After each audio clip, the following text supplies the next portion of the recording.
right, so we have Jeff on to talk about UFC Fight Night coming up with Manuwa versus Anderson March 18th. It's going to be going down at 5 p.m. or 2 p.m. Eastern Time, Pacific Time at the O2 Arena in London, England.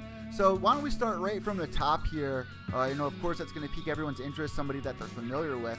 Let's start with our main event with Manuwa, who's coming off a huge win over OSP. And then you have Anderson as well. Both guys only have 2 losses to the record. Very close with their rankings here.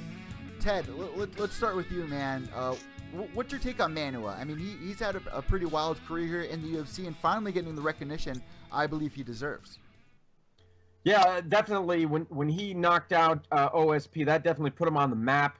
But yeah, if you look at his last 4 fights, he had the loss to Alexander Gustafsson, the win over Jan Blachowicz, the loss to AJ, and then the win over OSP. So kind of a seesaw thing, you know.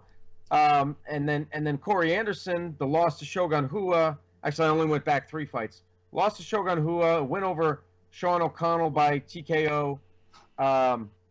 Actually, just 2 fights there.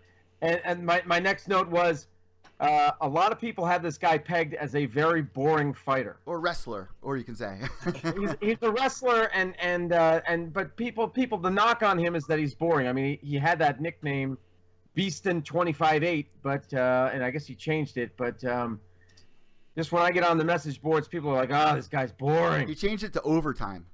Overtime. Okay. So anyway, I'm just to give you, I'm leaning towards Manuwa. I think Manuwa's gonna beat him. Anderson is a wrestler, but he seems to have, I think he's got a little bit of confidence going in his striking. I don't know how refined he is. His last fight was a KO?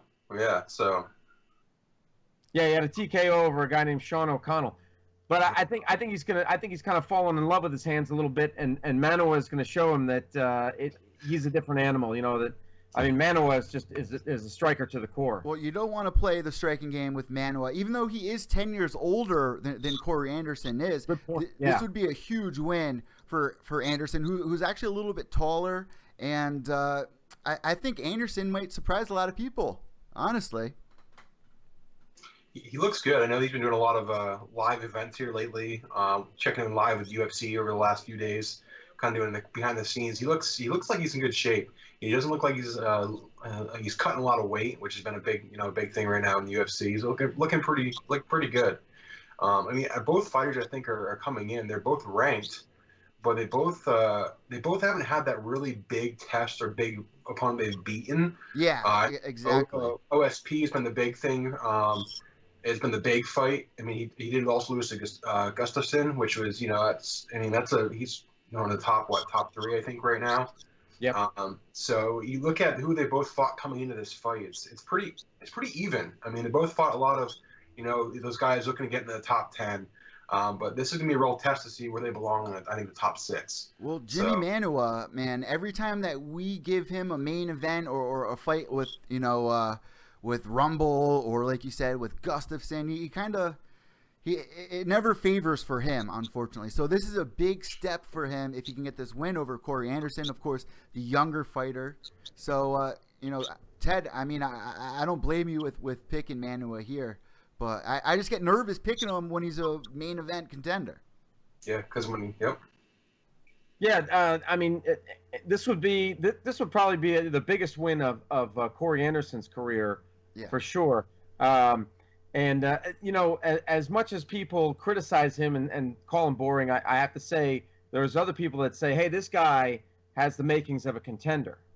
I mean, he's young. He's only 27, believe it or not. Like you said, there's 10 years difference there. Manuwa's 37. Anderson's only 27. So he probably still has some maturing to go. There's still probably a lot of things that he can learn. So I don't think it's going to be easy, but I do think that that Manuwa is gonna get the knockout here. Yeah. So, anything going on in the chat room, Ted? Well, Ann checked in and she said she just got, as she does every Wednesday, she was at the gym. She just got done working out and she's heading home, so she's going to catch us once she walks in the door, she's gonna, catch us on her computer, I guess. That sounds good. All right, so moving forward here, guys, and of course, let us know what you think your predictions are as we move towards Fight Week here at Pure Evil MMA or on Ted's page at Ted Czech. That's TEDCZECH. All right, so this next fight I'm really excited about. Alan Jouban versus Gunnar Nelson. And unfortunately, Ted Czech might not be the biggest fan of Alan because he derailed the hype train of Mike Perry. No, I like Jouban. I like him. That's all right. I like Mike Perry because, he's, thought you had a friend, boy. That whole thing. He was very exciting, but yeah, there was a huge hype train behind him, and that's kind of died down a little bit.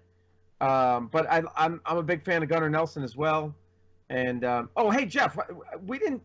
Did we get your prediction on the first fight? Who did you pick? I'm gonna go with Manoa. I think he's gonna get Anderson. I think the experience of who he's fought is gonna kind of play into. He's not gonna take him lightly. I think he's gonna come in well prepared based off of his only 2 losses have been the top three guys. So Right. I think the third time is gonna be a charm here for him to really get him in there for that contender shot or get him in as a contender for that title shot. I think that's where this way. Yeah, he really does. He wants to win.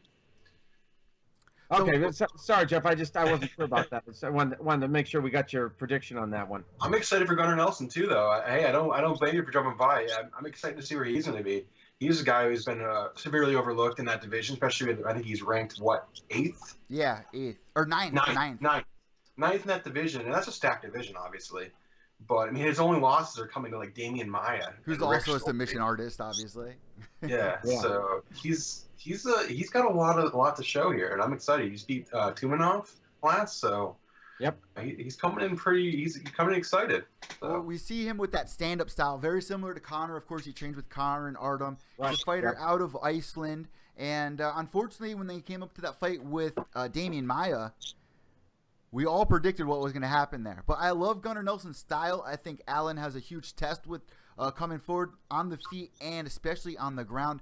I don't know if you guys are too familiar with Gunnar Nelson that are listening, but he has a very different style. Like I said, he has a very similar style with Conor McGregor with his stand-up. But when he gets on the ground and he gets you locked up, he strikes from all these weird angles on you, so you don't know where he's coming from. And then it kind of just breaks the fighter down, and then he'll find that perfect moment to just pull the submission in, and it grabs everybody off guard. So Alan Jouban moving forward kind of displayed his talent as more of an elite fighter when compared to his last opponent, who was Mike Perry. So this is a step up in competition, I believe, for both guys. But Gunnar Nelson, coming off that loss to Damian Maia, he obviously learned something from there. Now he has his back up against the wall. Never a good thing to have a 2-fight losing streak in the UFC. He's also fighting where he's comfortable in Europe over there, in London. And you have Alan Jouban, who's coming from the States over there, so he has that against him. Ted, what's your take on this? Well, Eddie, just to clarify, Nelson does have the win over Tumanov. That was his last fight. But, okay, and then the Maia fight. Okay, that's all right, man. That's all right. Thank you, because you know how people are to correct you. So I'm glad you are. Jeff, no one else. We're all here to help. I screw up a lot too. And then that's when Minion chimes in with something. You know, I'll what I mean? just pull up my phone. It's never a good thing not to be looking at your phone when talking about all this. Yeah, but Nelson, has gone back and forth. The loss to Rick Story, the win over Brandon Thatch, the loss to Maia, then the win over Albert Tumanov. It's another one of these seesaw things, and that we see that a lot with fighters in the UFC. And I think it's just indicative of how tough it is in the major leagues of mixed martial arts. How tough it is to string together a win streak. Mm-hmm. And then you look at Jouban.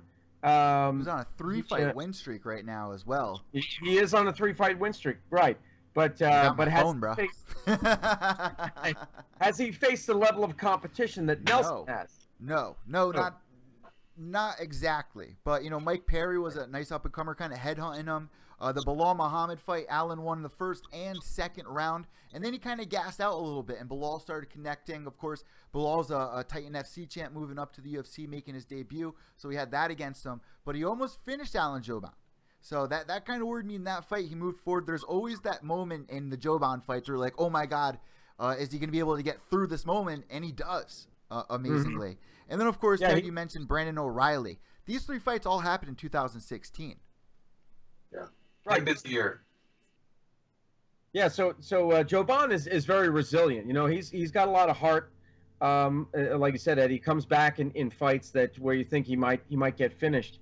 I think I would give Joban the edge in striking, but Nelson's is cagey enough. He's crafty enough to hold it, at least hold his own, and then he's going to get the fight to the ground, and then it's going to be all Nelson.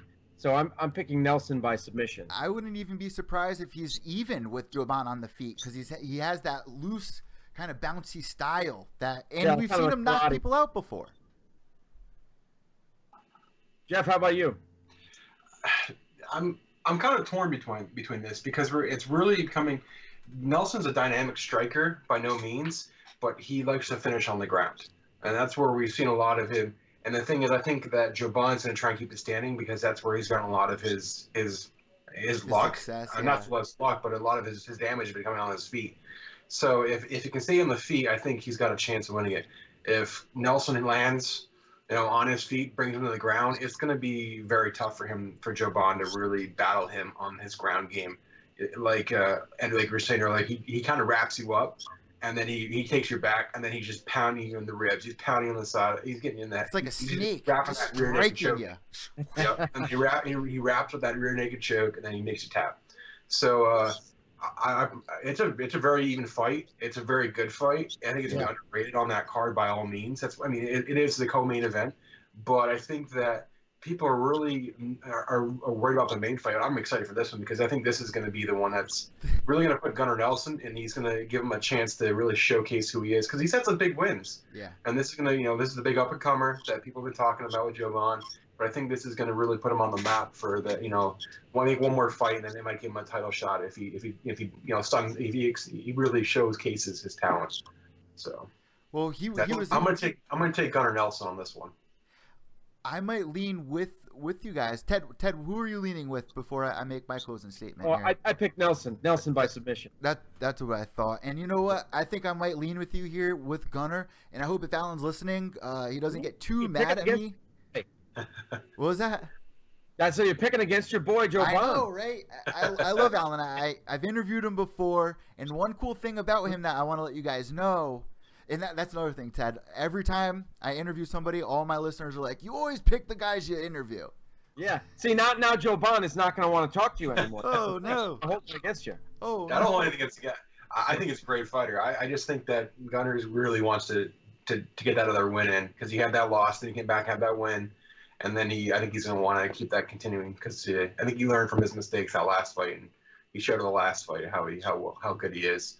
But I think Joban, on his streak, he's not going to come in. It's not going to be a slouch of a fight by any standard. I think it's going to be a battle. We're going to see them both get bloodied, and it's going to be a good fight. Well, Ted was kind of mentioning like Joban hasn't had any actual competitors, so far that we've really seen. Like Nelson really has, but we see a lot of fighters with a championship mentality that rise to the occasion of when they see somebody that's skill or more a little more elite than them, they rise to the occasion and things just start clicking like what you would say that reptile inside of you comes to life. I would say like Gadir did over BJ Penn, but that was kind of an unfair assessment, because poor BJ had to take on the showcasing next coming champ. But I think that I know what you mean there. They get that mentality where they're like, I'm fighting one of the top guys in the sport. This is my chance to shine. It's my chance to prove myself. I think Joban has a chance there, but I'm still I gotta stick with Gunnar. I think he's just gonna edge him out a little bit. Well, as we close this out, I'm gonna give my blanket thought really quick, and just a little fun fact for all of our listeners tuning in right now. Alan Joban, of course, is a model, as you guys know here, and I think it's Versace he models for. I'm pretty. Yeah, I don't know. I'm not up on that kind of stuff. I'm pretty positive. And when I was talking with him, he was like, these two things are so similar between fighting and modeling, because you got to do a weight cut for both of them. You got to do a weight cut for your photo shoot and a weight cut for your fight. So he kind of has that knowledge there, isn't it? I thought that was kind of neat.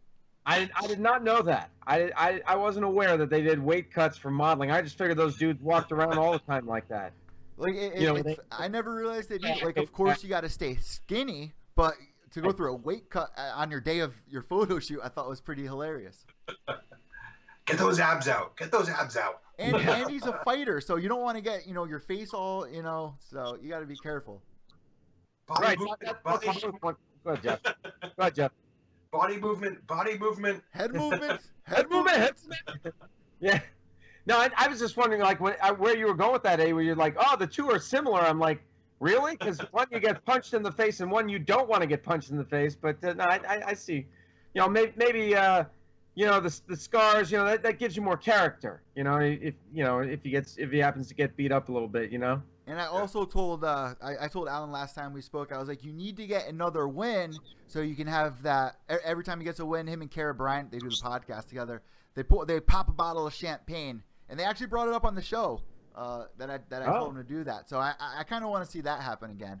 But I am leaning towards Gunnar Nelson. I want to hear what you guys think. Our listeners, make sure you let us know on Twitter at Pure Evil MMA and at Ted Czech. That's TEDCZECH. And of course, Jeff, what's your Twitter here? Jeff M. Stinson. So you'll probably see me retweeting half stuff that you and Ted are posting, so you'll find me pretty easily. Yeah, I tell everybody all the time, if you guys want to find the people who interact with us in the show and in our community, the Czech Republic, the Pure Evil Army, and everyone else that's an MMA fan, we all kind of unite on one of our pages. Like, you go to Ted's page, you're going to find everybody. You go to my page, you're going to find everybody that we talk to, and join in the conversation. It's always a blast. So let's move a little further down the card. What do we got next, guys? Oh, the next fight, actually, let me just jump over to the chat room real quick. Jay Wu said, Ann is back home. And so, hi, Ann. She's back. And Jay Wu says, Conor by first round KO, mark my words. He's got to be talking about the Vegas rumor that's going on right now, where Vegas is booked for Conor. Oh. Mayweather. It's been a rumor. Obviously since Mayweather had I'm coming out of retirement. And the date was placed at the casino as well. Yeah, the casino has the events-based book. So okay, all right. It's an official fight announcement. I'm not going to say anything about what Conor and Mayweather would happen, because that's a fantasy fight by all standards. That's a guy's night out. It is. I guess the arena, the T-Mobile Arena has reserved, I think it's June 10th. For the fight. So maybe that's so people. I did a video on it too. I figured, okay, I'll jump on the rumor. But it just remains to be seen, because Dana White's like, no, Conor needs to fight out his contract with the UFC first. But I think, and I was on the MMA community today talking about this with people. I think if the money's right, WME IMG would jump at it, because it'd be stupid not to. Their main objective is to make that money back. They spent $4.2 billion. They got to make that money back. So they'll take all the big money fights. They don't care. They make that a pay-per-view, and the gate, it'll sell out. It would be one of the biggest of all time. Right. You're putting one of the two hottest stars in boxing and MMA against each other. It's as big as the biggest boxing events have ever happened. But of course, Dana White's still going around saying, this isn't going to happen. This isn't going to happen. And we all know that we can't really rely on what Dana has to say. But he kind of brings that element of surprise with it when he kind of pushes it under and then he announces it. So I kind of do appreciate that side of it. But at the end of the day here, that's a guy's night out, and it would be stupid for them to pass that moment up. And that's something that we'll all talk about forever. Whether it's a shitty fight or it's an amazing fight, it was a guy's night out night, right? Right. It could end up being like Antonio Inoki versus Muhammad Ali. Remember that thing? It went 15 rounds, and Inoki was on the ground the entire time kicking at Muhammad Ali's ankles. You know what I mean? It could end up being as shitty as that, or it could be a very exciting, iconic fight. Who knows? I think it could be. I think you'll see some. I think Conor will have to try and get a little dirty. Trip him once or twice, get him kind of annoyed. And then kind of break into his psyche, because if Mayweather learns your movement, you're not gonna go anywhere. He's so tight on those gloves, and that's a whole other battle for Conor, whether or not if he's fighting with boxing gloves or his MMA gloves. We get to hear what's gonna happen. So. Well, me and Ted were trying to figure out last week, what are they going to do for the commentating of that fight? Are they going to use the UFC commentators? Are they going to have the boxing commentators? I mean, how do you go about doing all that? It all wraps up into like a a big Christmas present for fight fans, whether in the boxing scene, UFC, because we all know that we like to bash heads when it comes to that, right? So, and the other hand, the UFC is all like, oh, we're not going to do that because it's not inside the octagon. Well, they can have. Bring back Goldie. That's all I'm saying. Goldie. That's what I was just going to say. I was going to say bring back Goldie. Here we go. Yep. I mean, come on. That would be. Do it. Like be amazing. That. But of course, the community out there, I mean, who could really be mad at this? Of course, there are people out there like, I'm not going to cover that. It's fun to talk about. Just talk about it. Don't be Scrooge on this. If it happens, it happens. It would be stupid to let it pass by. But we want to thank you in the chat room for bringing that up. Jeff, thanks for figuring out what he was talking about. Let's get back into I'm peeked over at the chat room. I saw it. I said, it's got to be the Vegas booking.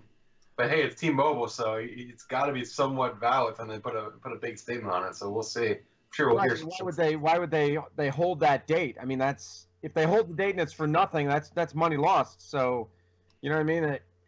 I don't think they would do it without having some inkling that this is going to happen. I don't know. If it's happening, I better start looking at my plane tickets. I'll tell you what. So moving forward, guys, Brad Pickett in his last fight. This fight was almost called off. His opponent originally dropped out of the fight for whatever reason. Well, Vera steps up to the plate here. Is that his opponent? Is it Vera? Yeah, Marlon Vera. Yep. Marlon Vera stepping up to the plate here for Brad Pickett's last fight. The last time we saw Brad in there, he didn't do bad against Uriah Faber, but it was such a moment for Uriah that I'm so happy that Pickett kind of lost that fight there. But at the same time, now it's Pickett's turn to retire, and he came over to train at American Top Team. I spoke with Charles Rosa, who's training alongside him down there. And, Pickett has the mentality right now of going in there. He's happy that he's got an opponent, and he really wants to make a finish fighting at home in London. What better place to do it? Yeah. Well, I mean, I think when Pickett fought, he fought Yuri and he fought Uriah, like, back-to-back. Was it 2 months apart? I mean, going to the Uriah fight, you were fighting Uriah, that was his retirement fight.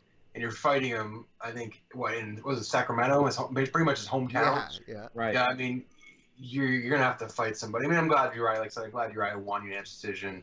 I mean, and he fought a great fight. But, I mean, now it's time for Pickett, and he's got to showcase. It's his last fight. He wants to go out. I mean, other than the Francisco Riviera fight, he had a stack of losses. So I'm excited to see. And those losses, Jeff, they were so ridiculous because he was winning most of those fights. Mm-hmm. And he got caught. He got a couple KOs, a couple split decisions. And the people he fought weren't any slouches by any standard in his division. So the Thomas Almeida fight is what I just wanted to bring up really quick, Ted. The Thomas Almeida fight, Brad Pickett was rocking him throughout that fight, and then just got caught. I mean, back-to-back fights, he just keeps getting these unfortunate moments in his fight. I'm excited, and hopefully he'll get this win. I'm leaning towards Pickett here. What about you, Ted? I'm actually, Vera, I got to tell you, was off my radar, but I did a little bit of research on the guy, and I really liked what I saw. What research? Let our listeners in on something. Well, I watched some clips of the guy, and I saw a young, hungry fighter, very aggressive, well-rounded. I mean, I hate to use that; it's kind of a trite term, but real. I saw great, some nice takedowns and some good striking, and then Pickett, it can be susceptible to the submission, and that's where Vera seems to shine. Amazing, DJJ. Amazing. Yeah, I believe he's a brown belt in Brazilian Jiu-Jitsu. So I'm calling a submission win for Vera over Pickett. And you look at Pickett. I mean, you're right. He's kind of had a stretch of bad luck, but 3 losses, 1 win, and then 2 losses. I mean, I just think he's. God, it's been so long since the guy's been, had any semblance of a win streak. Yeah. And I think with also saying, this is my last fight, sometimes, as we've talked about, Eddie, that's kind of the kiss of death. You're already preparing for your exit. Are you really going to take chances and risks out there? Yeah, and speaking about that, Pickett's been submitted quite a few times. You look back at his pretty much MMA record. Last one, he got triangled by Yuri Alcantara. I mean, So I mean, you gotta be careful. Yuri was good, and then you're fighting against Vera, so you're fighting a pretty similar type of fight. I think Yuri's obviously more dynamic, but I think that we'll see here what he can do. If he gets to the ground, he's gonna be in trouble, and I like to see him go out with a W. So we'll see what happens here. If it does, I think it'll go by decision. I don't think either one of these guys might finish each other. I think it's going to be it'd be a good battle nonetheless, but I think we're gonna see full 3 rounds. Yeah, I like the fact that Pickett's training down our American Top Team. Hopefully that will work to his advantage here, having the right people in his corner and also having that hometown pride behind him. But Ted brings up a great point that we talk about all the time. When you announce your retirement before the fight, it could be a cloud of doom for you. You know what I mean? So it kind of shows a cloud of doom. A cloud of doom. The doom cloud. The doom cloud. All right, but yeah, so I think I'm the only one there picking Pickett, huh? I'm picking Pickett. I think you might be. Picking Pickett. I'm split. I'm no contest here. I'm pulling the. I don't know. I'm gonna give it to Pickett here because I want to see him go out. I think he's gonna have a lot of heart. Look at he's in his hometown. He's got something close to it. He's got a lot to win here, and it's kind of like that Tito fight. You kind of want to go out and do whatever you can to win. You look like you're getting submitted, then you're just gonna fight through it. I think he's got enough heart in this. And if he does get on the ground, he's not gonna tap. So he's either gonna be put to sleep or he's gonna fight and he's gonna win 3 rounds. I think. Great closing thought on that, Jeff. I'll agree with you and Ted there, where you kind of say he's got to watch out for that ground game submission because that is his weakness, and that is something if you're putting 5 down on it, you gotta kind of take the hint there that could definitely be a huge possibility in this fight. Another one that we want to talk about here, I don't know if you guys want to brush by this Alan Amirkhani fight onto the Joe Duffy fight. This could be Duffy's last fight here in the UFC. He had high expectations coming in here. The first guy to kind of beat Conor McGregor by rear naked choke, and then he was coming over. They gave him that fight against Dustin the Diamond, who Conor McGregor got through and gave the Irish Joe Duffy the chance to get through him. He kind of got blocked there and didn't win that fight, so it really put him in the back burner. Right, and I was going to talk about this, Eddie, but I mean we could talk about it now. But as far as possible UFC cuts, this could be his last fight in the UFC. This is his last fight in a 5-fight contract, and so typically the UFC, as far as I understand it, they like to do business with fighters before they get to this point. So if they do get to the last fight, it really does look like that the fighter can go. He's only lost 1 though, and he lost to Poirier. So I mean, Dustin Poirier. It's kind of puzzling. It's kind of I mean, he's 4-1 in the UFC or 3-1 in the UFC. You think that he would probably be resigned? He's 15-2, I think is his record. I mean, it's a solid record. He's fought a lot, obviously, in England with Cage. Let me see if I can find it. Cage Warriors. Yeah, Cage Warriors. So I mean, he made his name over there. Like you said, he beat Conor with a triangle choke. I mean, and that's right there. He's like, I beat Conor. Sign me. Yeah. Let me get a shot. Obviously, Conor Jeffer beast and he was there, but I think this is going to be a good card. He's got to obviously prove why he wants to be resigned because, I mean, if UFC doesn't sign him and says, this is the guy that beat Conor, if he can make his way up through the division, Bellator's going to snag him. So, Jeff, do you think if he wins, and so then that would put him at 4-1, would that sway the UFC? Would that change their minds? Because right now it doesn't seem like they're interested in signing the guy, in re-signing. I wonder. He fought twice last year, and then look at my stats. He won 3 rounds, and he lost in unanimous decision to Poirier. But I mean, he also submitted Mitch Clark in a fight night with Dos Anjos, that Dos Anjos fight. So, he's KO'd 2 people, or 1 or 2 people. Yeah, 2 people, and he KO'd one person and he triangle choked the other person, triangle choke. last person lost to Poirier. So I mean, he's proving himself why he's been there. But I think he hasn't been showcased on the. He's always been in the prelims. I think Poirier was the only fight where he really was there. And if you're not making a name or putting hype or building up your personality, I mean, he's got to be like, I submitted Conor McGregor. He's got to bring something to the table that's going to bring up his all-star, his credibility, his star power, which is going to put him more on those main cards versus putting him in the prelims or the undercard where no one's going to see him and know about him. The 15-2 record in any MMA is a good record. So I like to see what he does here in this fight. And if he makes a statement again and saying, bring on somebody, if he wins, bring on somebody that's going to be, top 10. I want to be in the top 10. He's got to fight somebody in the top 10. Well, he does. His opponent has a win over Michael Johnson years ago. I mean, his opponent, the Mad Dog, I mean, he lost to Norman Park. I mean, he's just hot and cold. I think this is a good matchup for Joe Duffy here. Ted, before you say anything about what I think you're going to say, I just fixed that issue. Oh, yeah, Eddie. I'm glad you did. Okay, cool. Don't try to see inside this mind, Eddie. You'll never come out.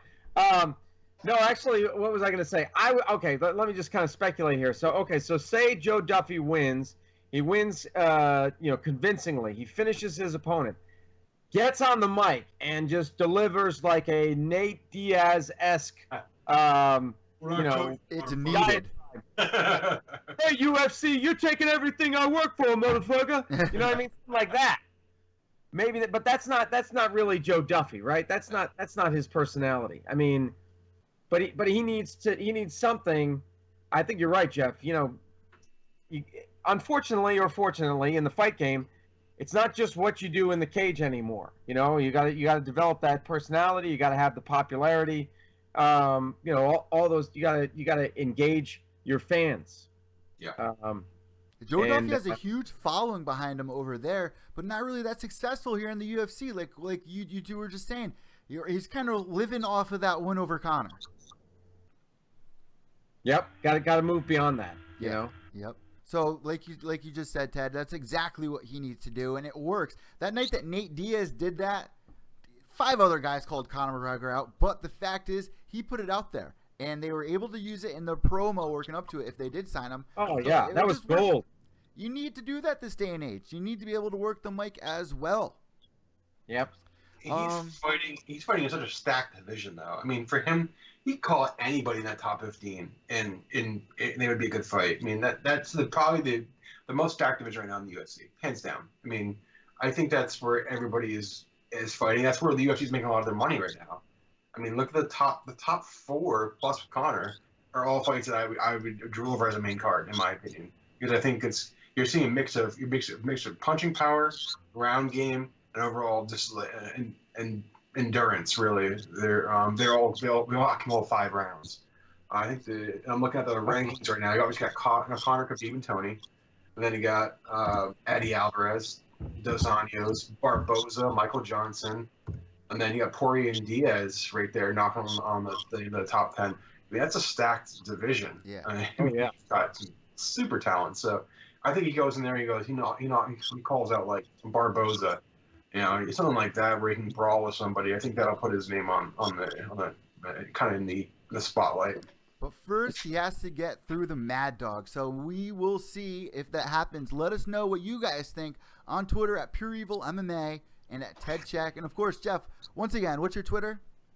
Jeff M. Stinson. All right. So moving forward, I think we're going to brush by, the Stuart Barroso fight. Do you guys want to talk about the Emelianenko and Johnson fight just for 2 seconds? Make a pick there or brush by it? That's a ranked fight as well. The only other one I had was Arnold Allen versus Makwan Amirkhani. Okay, we'll jump into that really quick. Side note. The Luque versus Edwards fight I'm looking forward to. Vicente Luque, you guys might remember from that season Ultimate Fighter. Keep your eye on that guy come this weekend. He's a young kid, and he's just got that amazing win on short notice over Bilal Muhammad. So I'm looking forward to that one. Ted, let's jump into the fight that you're talking. Oh, well, Eddie, one thing real quick. If there's anything that you can do on your end, Ann is telling us that it says the live stream is offline. I just fixed it. That's what I was telling you before. Before you That's say what it, Ted. you're talking about. Yeah, before you say it, Ted, I'm gonna let you know I fixed it. Okay, because I'm still seeing like a red bar across the top and the whole bad video settings thing. I don't know, man. It's back up and working. Okay, all right. Anyway, okay, yeah. So Arnold Allen versus Makwan Amirkhani. I've been waiting for Amirkhani to make his return to the UFC. I'm not sure. It's all good. I got it right here. All right, man. All right, I believe you. Yeah, but I'm not sure what was going on with Amirkhani. Maybe it was just that I think that this is lightweight division as well, right, guys? I mean, there's just so many fighters that maybe it was just tough for him to get a fight. I didn't think he was injured or anything like that, and he had a couple of exciting wins. It says at 155 or is at 145? Amirkhani? He fights I think he fights in featherweight, but I mean. Oh, maybe he does. Either way, I don't know what the reason was, but we haven't seen him in a while. But he won by TKO, and then with a flying knee, and then another time he won by rear naked choke. So, and he's another one of the. I think he's a model too. Like Joe Bond. This guy, they call him Mr. Finland. He's on a 4-fight win streak overall, 3-0 in the UFC. He's a submission specialist. Yeah. It's at 145. It's at 145. Yeah. All right, but this guy Allen is 11-1, 4-fight win streak, 2-0 in the UFC. Got to tell you, I don't have any intel on this guy. I don't know anything about. He's a great boxer, wrestler. Kind of the opposite of what his opponent is. Oh, okay. So styles make fights. Jeff, what do you think? I haven't seen much of Allen, honestly. I know he fought. He's been a while since he fought too, if I'm not mistaken. I think they're both coming off. They both haven't fought since February. Same card, I think it looks like, back in 2016, February 27th, 2016. I honestly did not see that Silva versus Bisping. I saw the main card. I think that was an undercard they were on, or the prelims. So I don't think I saw them fight. That was earlier in the day. That was a weird card because it was like afternoon. Because they were down and they were in London, so that was a really weird card. And I think it was like the main card was 8 o'clock for us or something like that, or like 6 o'clock. Or I think it was 6 because it was still so sunny here when I was drinking. I honestly didn't see the fight. I was drunk before sunset. 11-1 record. Looking at what his I mean, that's a good card. I mean, that's a good numbers. I mean, he's gonna have some fight. He's fighting a very talented. I think Makwan might take this though. I think he's really good on the ground. Yeah. I think if it goes to the ground, I think he's gonna take him. I think probably submit him. And then I don't know, but if he has a chance of fighting, I know Allen's really good on his feet. So we'll see. But I know I think it's gonna be close. I'm gonna go with if he doesn't have feet, Allen is gonna take it. If he doesn't knock him down and finish him, it might go 3 rounds. But if it gets in the ground, it becomes like a I don't know, ground and pound type of thing. I think Makwan's is gonna take it on the ground. If he doesn't submit him, it'll be a 3-round decision. I'm going to slide towards Amirkhani on this one, guys. Yeah. And we kind of backtrack here. Just want to let our listeners and our audience know that this is the 4th fight from the top. We kind of, passed it a little while ago. But I'm going for Amirkhani on this one by submission, obviously. Makwan Amirkhani. Obviously. I mean, you never know. He had that flying knee TKO. So, I mean, the guy clearly is capable of some stand-up too, and ending fights with his stand-up. So you just say flying knee. I think in a Barboza's this past weekend, and I just yeah. Yeah, I was on the MMA community, and people were talking about that one and saying, "Oh, what's your favorite flying knee of all time?" And well, of course, you got the MVP one over Cyborg, but then I pulled one way back. If you go back to Vitor Belfort and Marvin the Beastman Eastman, Vitor landed this knee that opened Eastman up. It was like as another one of those change purse cuts. You know what I mean? It looked like Joe Rogan, I think, said it looked like he got hit with an axe. I mean, it was just boom, right there, just like 3 inches worth. That Muay Thai cut. Mm-hmm. Yeah, so flying knees, man. So another fight. Go ahead, are you guys ready to move forward? Yeah. All right, so do you guys want to talk about the Eddie and Czech and Johnson fight, or kind of just breeze by that? Well, I gotta tell you, Eddie, I only did my research on the top 4. Okay, well, no worries, guys. If you want to get a full rundown on this card and the odds and predictions, we're gonna do it on Friday night right here on Pure Evil MMA, iTunes, Podbean, and also our YouTube page. So make sure you check it out. Another card that we got to talk about here, since I interviewed the guy, Owale Bamboje against Tom Breeze. I'm very excited about this fight. Jeff, I'm sure you know about Bamboje and Breeze. Where do you take on this fight? Who are you leaning towards? Because Bamboje is one of my favorites for many of reasons, because he knows how to perform inside and outside the octagon, and he's also a very inspiring guy. He was just on my show today. So, I kind of want to hear what you guys think about this. Breeze is also fighting in his hometown in London there. So, what's your take? And it's going to be a good fight. I remember that I think it was Bamboze. He fought, who was it, Uriah Hall? Yeah, in his first fight in the UFC. Yep, first fight. I know Uriah Hall won that by KO.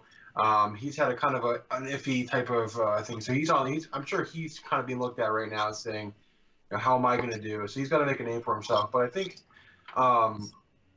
Breeze is obviously fighting hometown. He's what, 10, 11? 10 and 1. 10 and 1. Great guy. I think he, from what I've seen from him, he's done really well. He only lost his last fight. He's come off a loss. He's in his hometown. He's going to put a lot of heart into it. I wish he was more on the main card, just so people can see him, because he seems like he's really a real good guy. I like to see what he can do. He's got a couple knockouts, one unanimous decision, and then he did lose by split. So to credit to him, I think he's gonna come out saying, off a loss, he's gonna showcase what he can do. And if it stays, standing, I think he should do okay. If he get him on the ground, he's gonna win. Yeah, I think he get him down ground and pound, submit him. That's what he likes. But if you stand with him, he's standing with a big guy. He can throw a lot of power for 170. Yep, 170 pounds. Yeah, if 77 kilograms. If you're Bang Bose, he's the War Angel. So we'll see how he throws. But if he stays standing, I don't know about that one. I think he gets him down, grounds and pounds him, submits him, and I think he's gonna do it for his hometown and take out the W if he can get it on the ground. Well, I was kind of talking about it before. I mean, when you're looking at a fighter, you either look at him and go, that guy's a fighter, or that guy's a warrior. When it comes to Bamboje, I think that guy's a warrior, but he really needs a win here in the UFC. When he came over to the UFC, he was knocking every dude out in the first round. He had such high expectation. I brought this up to him. I was like, do you feel any pressure to, get just a win, or do you feel like you need to go in there and put on an amazing performance and get a knockout in the first round? And what he said was absolutely amazing. He's not overwhelming himself here. He does know that he's in hostile territory, but at the end of the day, he's ready to go round after round with the guy. He said his cardio is up. I don't know if you guys are familiar with him, but the speed that Bamboje possesses is amazing. But I'm worried about him on the ground against Tom Breeze. That's the one thing where I get a little nervous. For anyone out there, you can only watch this fight on UFC Fight Pass. So this is going to be early on in the night. Make sure you check out the interview I did with Owale Bamboje on Podbean, iTunes, and I'm uploading it right after this on YouTube. Yeah, Eddie, and yeah, Breeze. You should be fearful of Breeze on the ground because he's got 6 submissions to his credit. Yep. And he's 10-1, and so he's just coming off of that loss. Prior to that he was undefeated. Yeah. Yep. But yeah, I would give the edge to Bamboje on the feet and Breeze on the ground. So yeah, we'll just have to see who can work their game. to their advantage over the other fighter. All right, yeah. Let's not discredit Tom too much because he is a good boxer as well. So I hope if he does hear this, he doesn't think that we're saying that. We know he's a great boxer and amazing at Brazilian Jiu-Jitsu. Yeah. I'm actually picking Breeze. I'm going to pick Breeze by submission. Oh, yeah, I think right. the thing is, I was just looking at their stats here. The reach, that's a big thing. If he can, remember Zach, keep him on the outside. It's going to be if he can get. I think he's have to shoot, take him down. He's going to try and work a ground and pound game. I mean, I could see him box, but he seems to get hit with a couple of jabs that reach. I think that it'll probably make him want to bring him to the ground, and it'll be ground and pound game. I think he can win it there. Well, he's so accurate. Yeah, he is. That's what it is. So if he knocks him, he shoots. I mean, unless he stuns him, I think he's gonna to the ground. He'll get a round or a win on the ground. Well, what's just so everybody knows? What is the reach advantage there? It's a 5-inch reach advantage for Ben Jose. So I mean, that's a pretty good reach advantage there. That's crazy because I know Breeze is a tall dude, like a tall, lanky dude too. I'm looking at the picture. I'm side by side in the UFC right now, and he's got some long arms. So like those Woodley arms, right? He's got he does. Almost like the John Jones, like the long limbs. Yeah. Just a little bit shorter. He's only how tall is he? I don't even know how tall he is. He's 5'11". 71. Yeah, so 71 inches. That's what, just under 6 feet. He's shorter than Breeze, but he's got long arms, and he puts power behind him. So yeah. He swings it. He got an upper body. He just swings. I remember seeing some of his knockouts, his highlights. So, that being said, also Breeze is really good on defense. He's a boxer. That's what he likes to. He wants to show that he can box with the big guys. So this is gonna be a showcase of what he can do. So if he stands and bangs and he can show what he can do against a big power hitter, more of a power hitter, I think that he'll really have a good shot of moving forward, getting some really good time on either prelim or even main cards. Yeah, hey guys, Minion McGrognan is checking in, and he's saying Breeze all day and all night. Of course, we know Minion is a European, so he's Minion's Irish, right? He is. He lives in France. He lives in France, but he's from Ireland, right? But he's from Ireland. Okay. Or vice versa. No, right. He was correcting us. He's saying, well, Breeze is from Birmingham. He's not from London. But if by hometown you mean British soil, then close enough. And he says Breeze has savage stand-up. So we should not underestimate Breeze at all in the stand-up category. Yeah, like I said, he's a great boxer and also great in Brazilian Jiu-Jitsu as well. So this is a great card, guys. I mean, no one's really been talking too much about it, and I always say this. We have been spoiled with so many good cards lately. The problem is that not many people know who all these fighters are, and that's a really big issue when you're talking about it because some people might get mad. Why is the WWF so successful? It's because every fighter has a story and their own little thing, and that's what people like, and it takes people like us to inform these people. So they need us. Yeah, that's right. Yeah. Well, I mean, Dennis Hallman was very appreciative of us, Eddie, and that actually kind of surprised me because you don't hear too many fighters saying thank you. I mean, we of course thank the fighters because they're the ones that are putting their well-being on the line for our entertainment. Let's face it. So it was good to hear Dennis Hallman say that. So before we wrap this up with Jeff, I mean, what are our closing thoughts here on this card?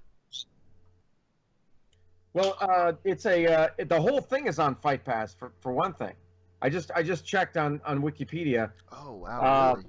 Yeah, it's not only the prelims but the main card. The whole thing's on Fight Pass. Fight Pass.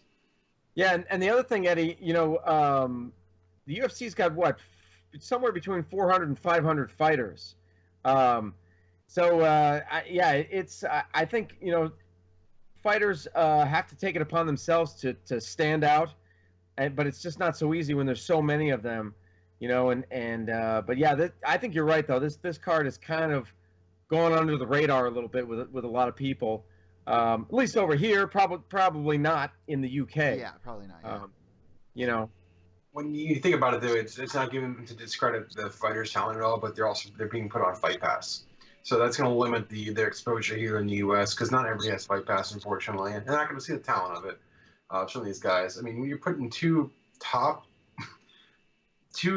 light heavyweights together on a Fight Pass card, I mean, that should be FS1 all day. That should be an FS1 Fight Night, card. But they're in England, so what do you do? But that being said, it's a great card. I mean, look at the card we had last week, the FS1 Fight Night. That was phenomenal. It was one of the best cards I've seen in a while. I think it's because there was a lot of action. It wasn't, going decision. It wasn't just submission. It was knockout, submitted, knockout. So, I mean, you're looking at that, and I think you're going to have a lot of this on the same card here. You're putting a lot of guys who have to showcase what they have coming or why they want to be in these top spots or why they want to call on a top 10 guy or, move their way up the rankings because kind of that's where they're at. A lot of these guys are. And unfortunately, they're put on Fight Pass. Not to discredit, like I said, discredit the fighters, but, I mean, they need to be showcased. And why not do an FS1 midday and get rid of Daytona or something like that? Granted, we did see a fight thrown at the NASCAR race this past week in the pits, but I'd rather see, this card on FS1 during the day versus Fight Pass where a lot of these guys aren't going to be showcased. They're not going to be able to see how good they are. On that thought there, the UFC did mention closing out last year that they were going to kind of cut down their cards on Fox and everything. They had like 42 events last year or something like that. Yep. And also, son, I got to bring up to you guys, I want to hear what you guys think about this. In 2016, Fight Pass, Fight Pass, Fight Pass. That's all we heard. They're kind of shoving it down our throats, putting up amazing events like Anderson Silva versus Michael Bisping. So far in 2017, I haven't been really feeling that pressure, and I really feel like people should sign on to that Fight Pass. I still do believe that's the way of the future. You're getting a whole package for so cheap. You're getting the Netflix of MMA. Yeah.